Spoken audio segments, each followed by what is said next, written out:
தமிழ்நாட்டில் திங்கட்கிழமை கனமழை பெய்யும் என வானிலை ஆய்வு மையம் எச்சரிக்கை விடுத்துள்ளது. கோவை மாவட்ட மலைப்பகுதிகள், நீலகிரி, கடலூர், புதுக்கோட்டை, தஞ்சாவூர், திருவாரூர், நாகப்பட்டினம், மயிலாடுதுறை ஆகிய மாவட்டங்கள் மற்றும் காரைக்கால் பகுதிகளில் ஓரிரு இடங்களில் கனமழை பெய்ய வாய்ப்புள்ளதாக அறிவிக்கப்பட்டுள்ளது. சென்னை மற்றும் புறநகர் பகுதிகளில் வானம் ஓரளவு மேகமூட்டத்துடன் காணப்படும் என்றும், நகரின் ஒரு சில பகுதிகளில் இடி மின்னலுடன் கூடிய லேசானது முதல் மிதமான மழை பொழிய வாய்ப்புள்ளது என்றும் தெரிவிக்கப்பட்டுள்ளது. சென்னை மற்றும் புறநகர் பகுதிகளில் ஞாயிற்றுக்கிழமை மாலை பரவலாக காற்றுடன் கனமழை பெய்தது. அதன்படி அம்பத்தூர், அண்ணா நகர், கோயம்பேடு, மதுரவாயல், நெற்குன்றம், வளசரவாக்கம், நுங்கம்பாக்கம் என பல்வேறு இடங்களில் பரவலாக லேசான காற்றுடன் மழை பொழிந்தது. திடீர் மழையால் வெப்பம் தணிந்து குளிர்ச்சியான சூழல் நிலவியது. இதேபோன்று புறநகர் பகுதிகளான பெரம்பூர், வியாசர்பாடி, திருவிக நகர், கொளத்தூர், ரெட்டேரி, மாதவரம் ஆகிய பகுதிகளிலும் கனமழை பெய்தது. இதன் காரணமாக மழை நீர் சாலைகளில் தேங்கியதால் வாகன ஓட்டிகள் பெரும் சிரமத்திற்கு ஆளாகினர். மயிலாடுதுறை மாவட்டத்தில் 4 மாதத்திற்குள் புயல் பாதுகாப்பு மையங்கள் கட்டித்தரப்படும் என அமைச்சர் மெய்யநாதன் உறுதியளித்தார். மயிலாடுதுறை மாவட்டம் அணைக்கரையில் 2 லட்சம் கன அடி உபரி நீர் கொள்ளிடம் ஆற்றில் திறக்கப்பட்டு அந்த நீர் சீர்காழி வந்தடைந்தது. அதேவேளையில் கொள்ளிடம் ஆற்றுப்படுகையில் இருக்கும் கிராம பகுதிகளை வெள்ள நீர் சூழ்ந்தது. இந்நிலையில் சுற்றுச்சூழல் துறை அமைச்சர் மெய்யநாதன் பாதிக்கப்பட்ட பகுதிகளை பார்வையிட்டார்.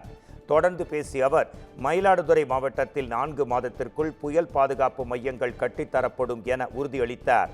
மேலும் கொள்ளிடம் ஆற்றில் தடுப்பணை கட்டும் திட்டம் பரிசீலனையில் உள்ளதாகவும், விரைவில் தடுப்பணை கட்டுவதற்கு நடவடிக்கை மேற்கொள்ளப்படும் என்றும் அவர் மேலும் குறிப்பிட்டார். ஈரோட்டில் அபராதம் விதித்ததால் ஆத்திரமடைந்த முன்னாள் ராணுவ வீரர் போதையில் சாலையில் கத்தி கூச்சலிட்டு அலப்பறை செய்த சம்பவத்தால் அங்கு பெரும் பரபரப்பு ஏற்பட்டது. ஈரோடு மாவட்டம் வக்கீல் தோட்டம் பகுதியைச் சேர்ந்தவர் முன்னாள் ராணுவ வீரர் மதிவாணன். அவர் இருசக்கர வாகனத்தில் செல்போன் பேசியபடி சென்றதால் போக்குவரத்து போலீசார் அவரை நிறுத்தினர். அப்போது அவர் மதுபோதையில் இருப்பதையும் உறுதி செய்ததைத் தொடர்ந்து அபராதம் விதிப்பதாக தெரிவித்தனர். இதனால் ஆத்திரமடைந்த அவர் தன்னை போலீசார் தாக்கிவிட்டதாக கூறி தன்னைத்தானே தாக்கிக் கொண்டு சாலையில் படுத்துக்கொண்டு அலப்பறை செய்ததால் அங்கு பரபரப்பு நேரிட்டது.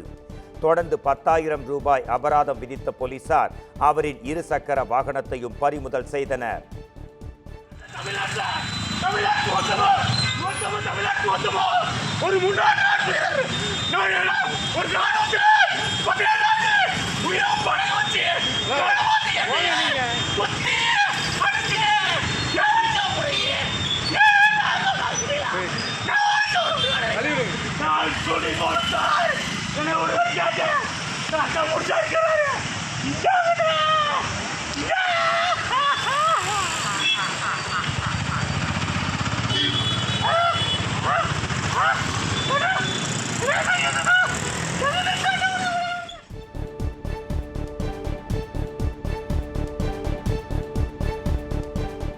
திருச்சியில் மாணவர் ஒருவர் அடித்து கொலை செய்யப்பட்ட சம்பவத்திற்கு எதிர்க்கட்சித் தலைவர் எடப்பாடி பழனிசாமி கண்டனம் தெரிவித்துள்ளார்.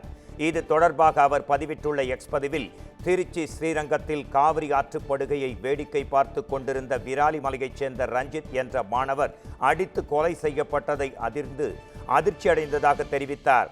ஆடிப்பெருக்கன்று காவிரி ஆற்றங்கரையில் கொலை நடப்பது என்பது சட்டம் ஒழுங்கு எந்த அளவுக்கு சீர்கெட்டுள்ளது என்பதற்கு அத்தாட்சி என்றும் அவர் கடுமையாக விமர்சித்தார். மேலும் தினம் தினம் அரங்கேறும் கொலை சம்பவங்களால் எப்படி மக்கள் பாதுகாப்பாக உணர முடியும் என்றும், எப்படி நம் மாநிலத்திற்கு சுற்றுலா பயணிகள் வருவார்கள், எப்படி புதிய தொழில் முதலீடுகள் வரும் என்றும் அடுக்கடுக்காய் கேள்வி எழுப்பினார்.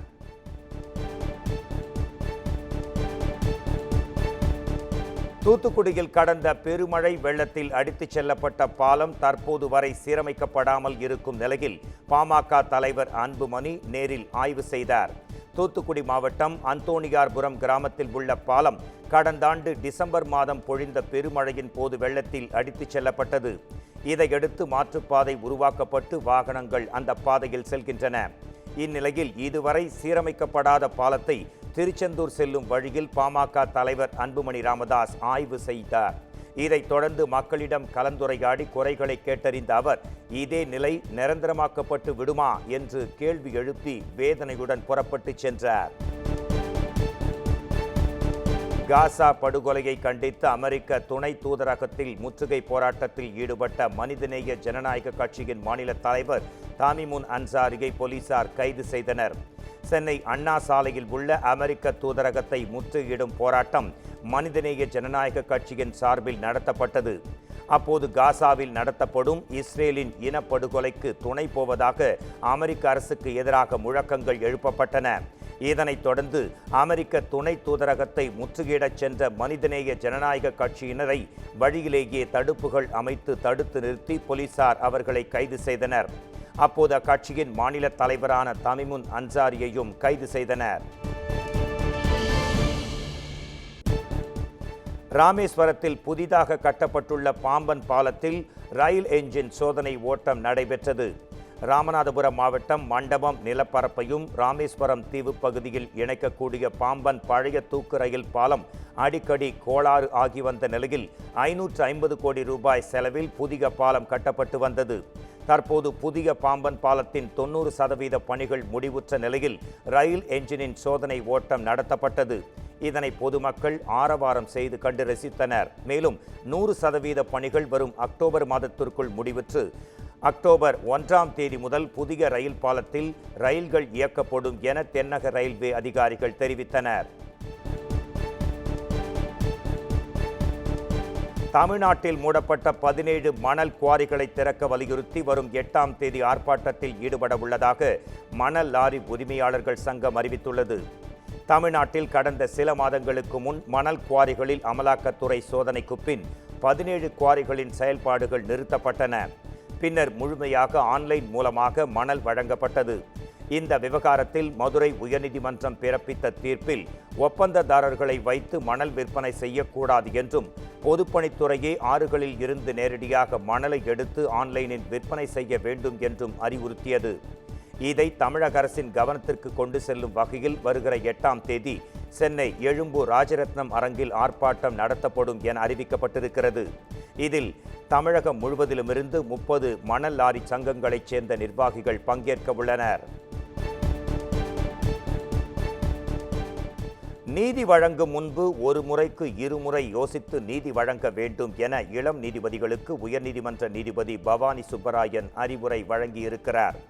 சென்னை பூவிருந்தவல்லி அருகே உள்ள தனியார் சட்டக் கல்லூரியில் சட்டம் படித்து தற்போது 10க்கும் மேற்பட்டவர்கள் நீதிபதிகளாக தேர்வாகி உள்ளனர்.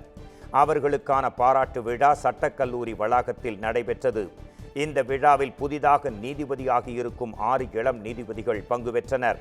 அவர்களை சென்னை உயர்நீதிமன்ற நீதிபதி பவானி சுப்பராயன் கௌரவித்து அறிவுரை வழங்கினார். அப்போது அனைவரும் விசாரணையின் போது வழக்கு கோப்புகளை கவனமாக படிக்க வேண்டும் என்று குறிப்பிட்டார். ஏதேனும் ஒரு வழக்கில் நீங்கள் முடிவெடுப்பதில் குழப்பம் இருந்தால் தயங்காமல் உங்களின் சீனியர்களை தொடர்பு கொண்டு கலந்து ஆலோசிக்க வேண்டும் என்றும் அவர் அறிவுறுத்தினார். நீலகிரி மாவட்டத்தில் உள்ள மலை கிராமத்திலும் நிலச்சரிவு அபாயம் உள்ளதால் பொதுமக்கள் தற்காலிக முகாம்களில் தங்க வைக்கப்பட்டிருக்கின்றனர். நீலகிரி மாவட்டம் கூடலூர் மற்றும் அதன் சுற்றுவட்டார பகுதிகளில் கடந்த மாதம் தென்மேற்கு பருவமழை அதிக அளவில் பெய்தது. இதன் காரணமாக கூடலூர் பகுதியில் உள்ள கோக்கால் கிராமத்தில் சிறிய அளவிலான நிலச்சரிவு ஏற்பட்டு வீடுகள் சேதமடைந்தன. இந்நிலையில் தொடர்ந்து மழையின் தாக்கம் அதிகரிக்கக்கூடும் என்பதால் நீலகிரி மாவட்ட நிர்வாகம் மற்றும் புவியியல் துறையைச் சேர்ந்த வல்லுநர்களின் அறிவுறுத்தலின்படி கோக்கால் கிராமத்தில் வசிக்கக்கூடிய மக்கள் தற்காலிக முகாம்களில் தங்க வைக்கப்பட்டிருக்கின்றனர்.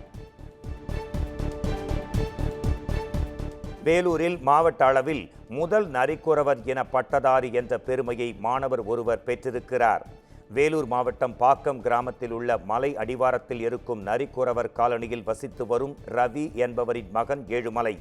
இவர் கடுமையான ஏழ்மை நிலையிலும் ஊசி பாசி மணிகளை விற்று அதில் வந்த பணத்தில் தனியார் கல்லூரியில் சேர்ந்து BSc கம்ப்யூட்டர் சயின்ஸ் துறையில் பட்டம் பெற்றார்.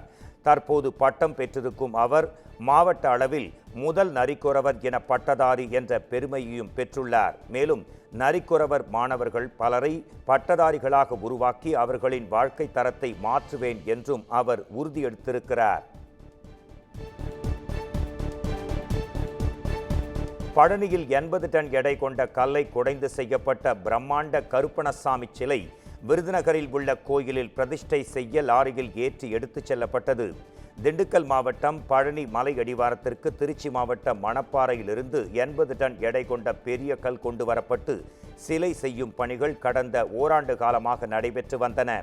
அதன்படி சிற்ப கலைஞர்கள் இணைந்து 17 அடி உயரத்தில் கருப்பணசாமி சிலையை செய்யும் பணியில் ஈடுபட்டு வந்தனர். தற்போது சிலை செய்யும் பணி நிறைவடைந்ததை அடுத்து பெரிய கயிறுகளை கட்டி கிரேன் மூலம் சிலையை லாரியில் ஏற்றி விருதுநகரில் உள்ள கோயிலுக்கு கொண்டு சென்றனர். இந்த நிகழ்வை ஏராளமான மக்கள் ஆச்சரியத்துடன் பார்வையிட்டனர்.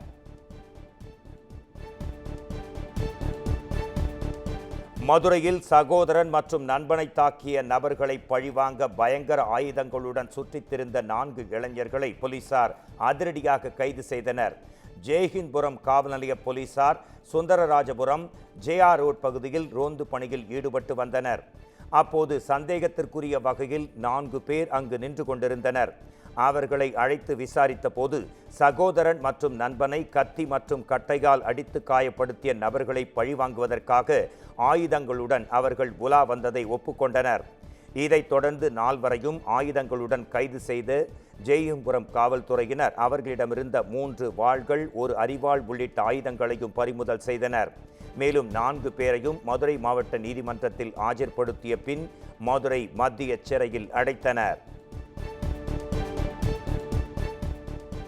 திருச்சியில் நடைபெற்ற ஹாப்பி ஸ்ட்ரீட் நிகழ்ச்சியில் இளைஞர்கள் முதல் பெரியவர்கள் வரை உற்சாகமாக ஆடிப்பாடி மகிழ்ந்தனர். திருச்சி மாவட்டம் மணப்பாறை பேருந்து நிலையம் முன்பு ஹாப்பி ஸ்ட்ரீட் நிகழ்ச்சி நடத்தப்பட்டது. அப்போது அங்கு அமைக்கப்பட்டிருந்த மேடையில் சிலர் ஆட, மேடைக்கு முன்பு இளம் பட்டாளமே திரண்டு நின்று ஆடிப்பாடி உற்சாக வெள்ளத்தில் மிதந்தது.